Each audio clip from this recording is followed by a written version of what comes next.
efficiency of your offense so far through 4 games? Well, if I can borrow Jordan White on offense, I'd sure take him, so we can keep scoring some touchdowns. But Coach Malone and the defensive staff doing some good job. They're doing a good job, just like last year, setting us up with some good field position. And I know those guys are always talking about the turnover can and trying to get us the ball, and so we'll take that as much as we can get it. If those guys want to score, that's just fine with me. Trust me. But I'm just really, really, really proud of our guys.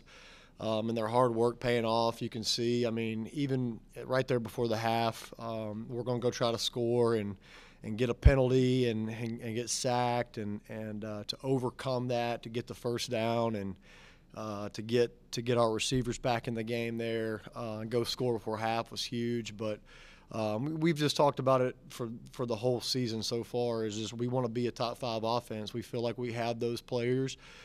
We feel like we have weapons, and if you stop one, I said it last week, you stop one, others are open, and we've proven that week in, week out, that we don't just have one guy anymore. We have a bunch of guys that can make plays. So our kids take a lot of pride in being an explosive offense, and at the end of the year being up there in the top 5 and nationally. So that's what they're trying to do every week. They're preparing themselves for that, and that's really what they're trying to take a lot of pride in. So I don't expect anything different this week. I expect those guys to prepare themselves as they have all year. And Coach Moore says it all the time. It's not about our opponent. It's about the SMU Mustangs. And if we'll take care of our business, and give our best should be good enough. So that's what we're trying to do.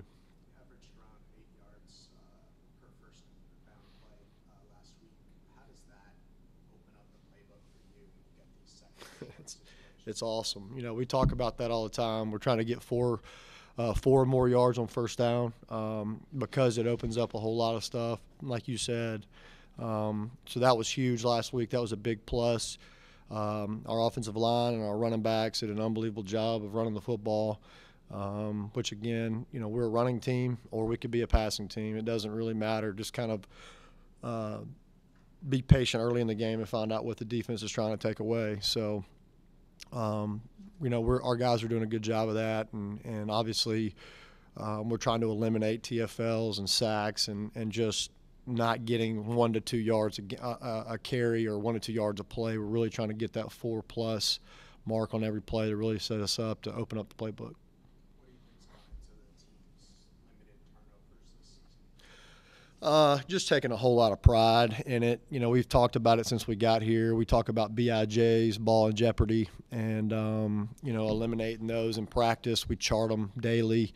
Coach Traylor does a good job of charting them and keeping those running backs aware of it. I'll constantly on them about it. Xavier had 5 BIJs in the game, and so that was something that's alarming that we got to clean up this week in practice. But for the most part, we've done a really good job. Ben's done a good job of taking care of the ball. Like last year when it wasn't there, he'd try to force it in there or something. He's done a really good job of taking care of it and throwing the ball away on some and taking some flack because of his completion percentage and all that. But, again, I don't really care too much about that when he's managing the game well and taking what the defense is giving him. And he's doing a good job of that. So we're doing a good job taking care of that. We just got to, knock on wood, we got to continue to do that. If we continue to win turnover margin week in, week out, we feel like we'll have a good chance to win every week. That turnover trash can created the aversion after all the practices. Yeah, and so y'all haven't caught on yet to our little deal, but we have the turnover can is awesome. And as offensive coordinator, it kind of makes you mad sometimes because they're over there celebrating and dunking it in there.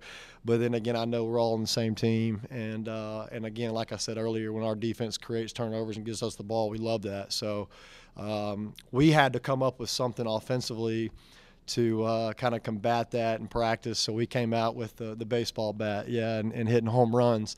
So anytime we would score, we had a guy run down and give him a baseball bat, and we'd toss it up to him, let him hit it. So just creating a lot of fun at practice, and people want to swing that bat, so they're trying to hit explosive plays in practice. You've talked after the first couple games of the year about how you and Coach Morris scripted a particular series for DJ Gillens and Rafe Peavy.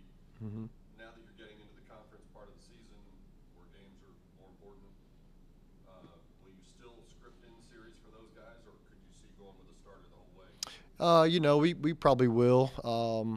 Right now every game's important, but we want to win every game we play in. But absolutely, if we feel like that's something that we need to do to win the game, Ben, like I said before, my group is incredibly close. They're like brothers, man. They love on each other.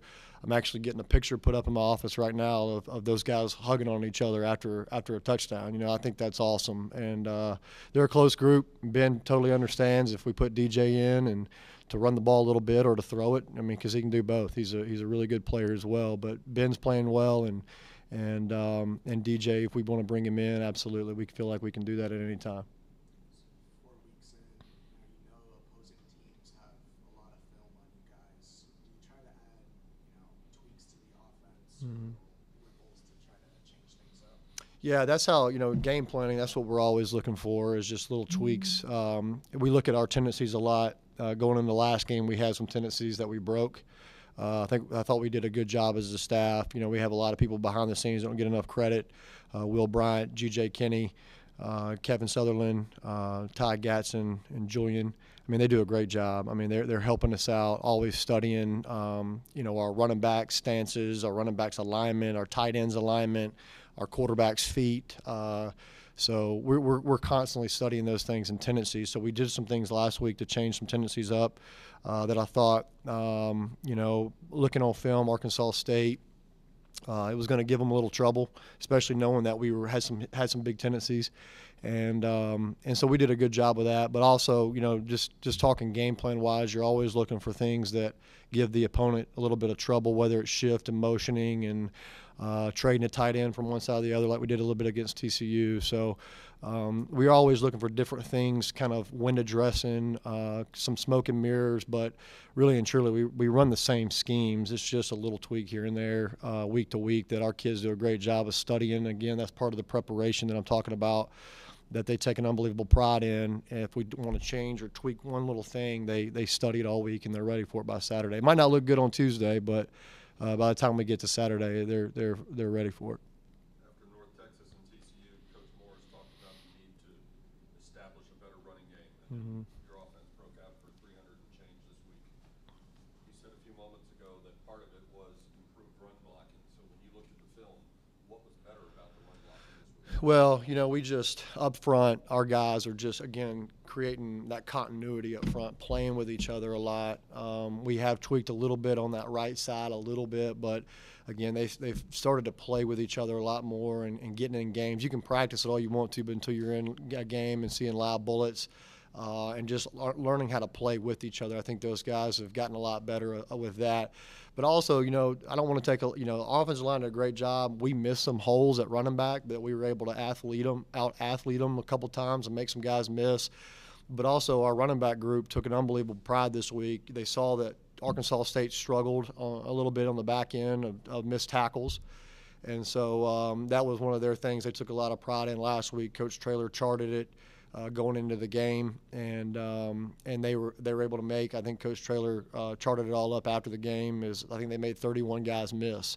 And so anytime you got that's for an offensive coordinator is just awesome. I mean, because you're calling plays that there might be an unblocked safety here or there that they make miss and go for an extra 12 yards, and that's huge. That's something that over the past couple of years we've been okay at. But those guys, when Coach Traylor first got here, he asked them what they thought they needed help on, and that's the first thing they all said is, "Hey, Coach, we want to win our one-on-one battle. We want to make people miss." And that's something that every week they do a great job of studying, and they do a good job of trying to make those guys miss in space. Man, they've had a couple tough breaks. Last week was obviously tough. ECU, I think they had the conference player of the week and the quarterback. So they were facing a really good offense in ECU, and I've seen a lot. They play hard. They're long. They're big. They're physical up front. Their D-line and linebackers are really good-looking kids on tape. And so I know they're going to come out. They've had a couple, like I said, tough breaks, and I know they're going to come out here and give us their best shot. I mean, we got to show up. Like Coach said, we're on high alert. We haven't arrived. Just 3 years ago, we were the worst football team in college football. So we still got some work to do and to prove ourselves week in and week out. And again, we're focused on the SMU Mustangs, and if we give our best week in and week out, I think our best will be good enough. So I fully expect those guys to come in here ready to go and give us their best shot, kind of like we went over to Fort Worth a couple weeks ago and gave them our best shot. So fully expect those guys to show up and give us a good game. During the spring and preseason, you talked about how tight end is a crucial part of this offense. Yeah. Through 4 games, you've got 1 catch from tight ends. How would you – is that a concern to you? I mean, obviously you got other weapons that you can throw to and you can run with, but is that a concern to you? And how would you overall evaluate what you've gotten out of the tight end? Well, they're still a very important part of our offense. I mean, they're doing a lot of behind-the-scenes dirty work that isn't flashy and sexy on tape and doesn't show up in the stat book, but they're doing a great job of blocking. I felt like our tight ends played their best game this past week, so that was very encouraging. And again, like I told our offense on Sunday night, you know, the unselfishness on our team is unbelievable right now. I mean, we talk about one of our pillars of our culture is family, and we take an unbelievable amount of pride in that. Our guys do, and like Coach was saying, you know, you don't hear Cortland complaining about not catching the ball. You don't hear Braden West, hey, I had 1,000 yards last year, why am I not touching the ball? You don't hear any of that because our guys, they want to win, and whatever it takes to win, they want to do. And in the tight ends, you know, they're coming along. You know, we targeted Raymond a couple times and just didn't work out, but we're going to be just fine. They're still a huge, important part of our offense. We don't have that guy blocking. We're in a world of trouble. And like I said, they had their best game this past week, so I fully expect them to keep building on that and helping our team in that role, and as well as creating some mismatches here and there when we get the opportunity comes up. So appreciate you guys.